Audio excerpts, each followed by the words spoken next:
NCP అధినేత శరద్ పవార్ తనకు కేటాయించిన జెడ్+ సెక్యూరిటీని తిరస్కరించినట్లు తెలుస్తోంది.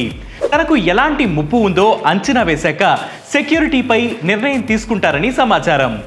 అసలు జెడ్+ సెక్యూరిటీ అంటే ఏంటి? అసలు మన దేశంలో ఎన్ని రకాల సెక్యూరిటీలు ఉన్నాయి? ఇప్పుడు తెలుసుకుందాం.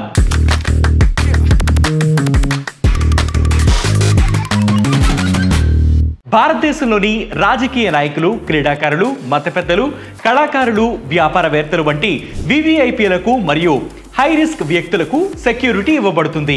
అయితే వీరికి ఎలాంటి భద్రత ఇవ్వాలనే దానిపై రాష్ట్రంలోని ఇంటెలిజెన్స్ బ్యూరో అధికారులు, హోమ్ సెక్రటరీ, డైరెక్టర్ జనరల్తో కూడిన కమిటీ నిర్ణయం తీసుకుంటుంది. తర్వాత కేంద్ర హోం మంత్రిత్వ శాఖ అధికారికంగా ఆమోదిస్తుంది.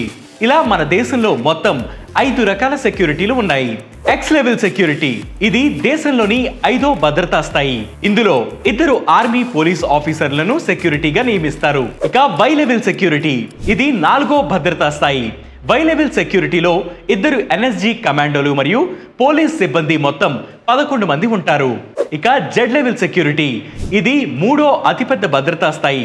ఇందులో 5 ఎన్ఎస్జీ కమాండోలు మరియు పోలీసులతో కూడిన 22 మంది సభ్యులు సిబ్బంది ఉంటారు. జెడ్+ లెవెల్ సెక్యూరిటీ, ఇది 2వ అత్యున్నత సెక్యూరిటీ లెవెల్. జెడ్+ కేటగిరీలో 10 లేదా అంతకంటే ఎక్కువ మంది ఎన్ఎస్జీ కమాండోలు మరియు పోలీస్ అధికారులు కలిపి మొత్తం 55 మంది ఉంటారు. ఇందులో ఉండే ప్రతి కమాండో మార్షల్ ఆర్ట్స్ లో నిపుణులై ఉంటారు.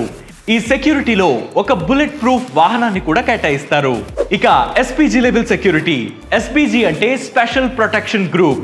ఇది దేశంలోనే అత్యున్నత స్థాయి సెక్యూరిటీ.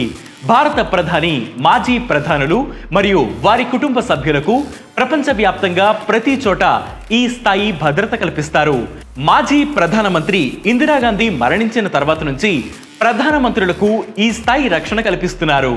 ఇలాంటి ఇంట్రెస్టింగ్ ఫ్యాక్ట్స్ కోసం ప్రతిరోజు వెటి న్యూస్ యాప్ని ఫాలో అవ్వండి. దాంతోపాటు వెటి న్యూస్ తెలుగు యూట్యూబ్ ఛానల్ని సబ్స్క్రైబ్ చేయండి.